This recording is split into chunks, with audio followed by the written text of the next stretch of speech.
और मुबारकबाद देते हैं।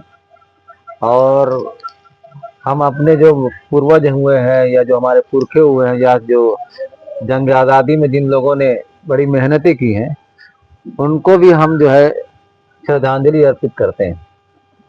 और आज के परिप्रेक्ष्य में बात करना चाहते हैं कि आज हम 26 जनवरी क्यों मना रहे हैं।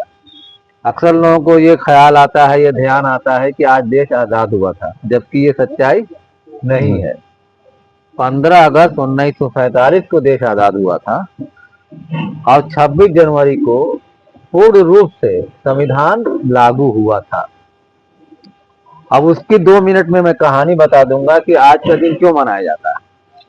कि हम सबको मालूम है कि अंग्रेज तकरीबन 100-150 साल के आसपास हमारे ऊपर हुकूमत की और हम लोग गुलाम रहे।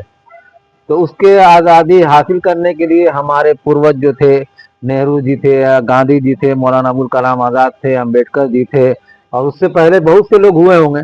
उन लोगों ने लड़ाइयाँ लड़ी। तो फिर लड़ते लड़ते फिर अंग्रेज इस बात पे तैयार हो गए कि ठीक है, हम आपको आज़ाद कर देंगे।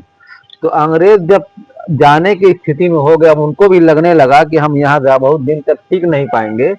तो उन्होंने कहा कि ठीक है, हम कुछ कायदा कानून आपको देते हैं जिसमें आपके लिए कुछ रियायत होगी, कुछ आसानियां होगी। तो कुछ उन्होंने रियायतें या कुछ आसानियां देनी शुरू की।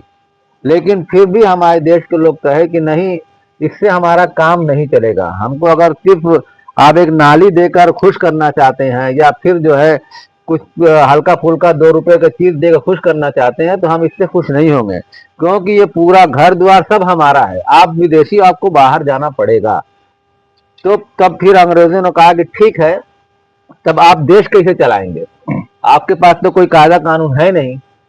तो फिर जो है उस दौर में कुछ चुनाव हुए, संविधान सभा का चुनाव हुआ और तकरीबन 299 लोगों को चयनित किया गया। उसमें 15 महिलाएं थी और बाकी जो है पुरुष थे। और संविधान की बातें उसमें शुरू हुई कि किस तरीके से हमारा देश का संविधान बनेगा, कायदा कानून किस तरीके से बनेगा, क्रिमिनल केस आएगा तो किस तरीके से चीज़ों को एडजस्ट किया जाएगा या किस तरीके से चीज़ों को लेकर आगे जाया जाएगा, किस तरीके से हमारी जीवन शैली होगी। इस पर लगातार बातचीत की गई और बातचीत करते कराते संविधान बनते बनाते 2 साल 11 महीना 18 दिन लगा।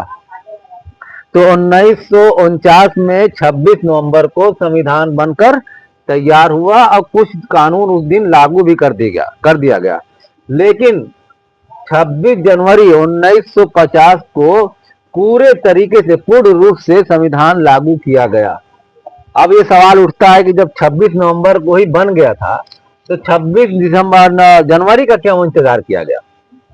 तो उसके पीछे ये कहानी है कि जैसे हमने अभी बताया कि हमारे जो पूर्वज थे, उन्होंने अंग्रेजों से लड़ाई लड़ने के लिए अपना सब कुछ निछावर कर दिया।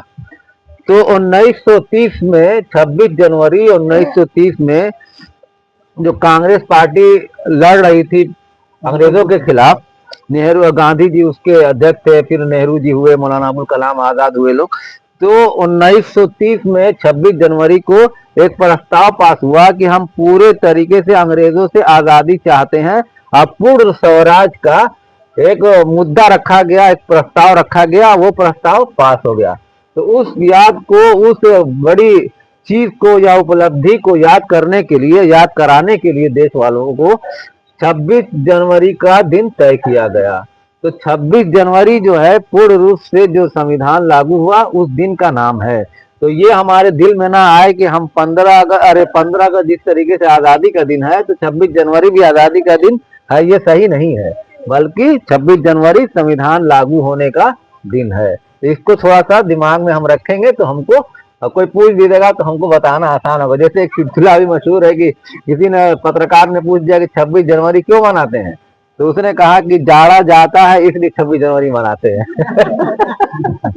तो अब ऐसा कोई हम लोगों को ना लगे, तो कोई भी आए तो हमारे पास जवाब हो कि भैया संविधान लागू होने का दिन है। अच्छा, वो 1930 में चूंकि प्रस्ताव पास हुआ था कि पूरे देश को पर संपूर्ण रूप से आजादी मिलेगी, उस याद को बरकरार रखने के लिए आज का दिन मनाया गया। तो बहुत बहुत धन्यवाद कि आप लोग इसमें शामिल हुई। और आइंदा भी बहुत सारी चीजें होंगी तो हम आपसे आग्रह भी करेंगे, निवेदन करेंगे कि जो हम लोग लड़ाई लड़ रहे हैं अपने हक अधिकार की, न्याय की, समता की, बंधुत्व की, तो उसके लिए हमको अभी लगातार लड़ते रहना है। अभी हमें पूरे तरीके से बहुत सी चीजें नहीं मिल पाई हैं जिसके हम अधिकारी हैं, जिसके हम हकदार हैं, तो हमको ये लड़ाई आगे भी लड़नी है। बहुत बहुत धन्यवाद। जैसा कि भाई ने बताया, यहाँ पे जो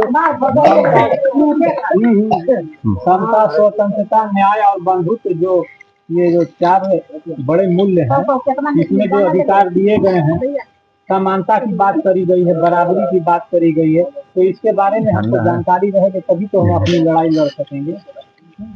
स्वतंत्रता दी गई है, आजादी अपने तरीके से रहने की, अपने तरीके से खाने की, अपने तरीके से अपने धर्म की उपासना करने की आजादी दी गई है। ये कौन दिया है?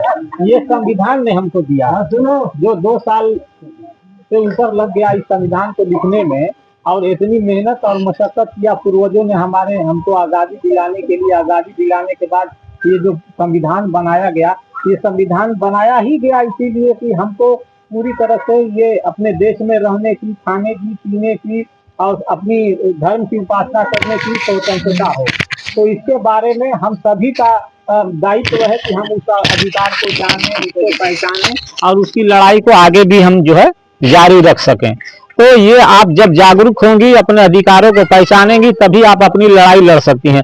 जैसे कि तारा जी हैं, रंबा जी हैं, सभी लोग हैं, ये लोग जागरूक हैं, तो कम से कम आप लोग अपने आसपास के लोगों को भी जागरूक करिए कि ये जो अधिकार हैं हमारे, इस अधिकार से हमको क्या फायदे हैं, क्या लाभ हैं, क्या हमको नहीं पता रहेगा तो इसका क्या नुकसान है। बहुत सी सरकारी योजनाएं आती हैं तो वो आप लोगों को नहीं मिल पाती हैं, परेशान होती हैं आप लोग, दूसरों के माध्यम से पता चलता है, तो उसकी जब जानकारी रहेगी तो आप उस काम को आसानी से कर ले जाएंगी। तो हम लोग इस सौहार्द बंधुता मंच के माध्यम से लोगों को जोड़ने का काम करते हैं, भाईचारे को बढ़ाने का काम करते हैं। हिंदू, मुस्लिम, सिख, ईसाई आपस में मिलजुल के रहें, किसी से कोई नफरत न करे, सब एक हैं, इसी देश के निवासी हैं। इन सब चीजों को हम लोगों तक पहुंचाते हैं, लोगों को बताते हैं और लोगों को जोड़ने का प्रयास करते हैं। और हम ये चाहते हैं कि हमारे इस सहभागिता में आप लोग भी शामिल हो, आप लोग भी इसमें जुड़ें और लोगों को ये संदेश पहुंचाएं कि हम भी इसी देश के निवासी हैं और हम सारे लोग एक हैं। ये स्लोगन लिखा हुआ है, हम भारत के लोग, जितने भी इस देश में रहते हैं, हम भारत के लोग, ये सारे एक हैं। कोई विभिन्नताओं का देश है, सारे, कोई हिंदू है, कोई मुस्लिम है, कोई सिख है, कोई ईसाई है, कोई काला है, कोई गोरा है, लेकिन सारे लोग एक हैं, इंसान है, मानवता है। हम मानवता की जो है एक मिसाल पेश करें, आपस में मिलजुल के रहें। इन्हीं सब बातों के साथ जो है हम आप लोगों का बहुत बहुत धन्यवाद करते हैं कि आप लोगों ने कीमती समय निकाला और ये जो ध्वजारोहण किया और जो है गणतंत्र दिवस मनाया। बहुत बहुत धन्यवाद आप लोगों का।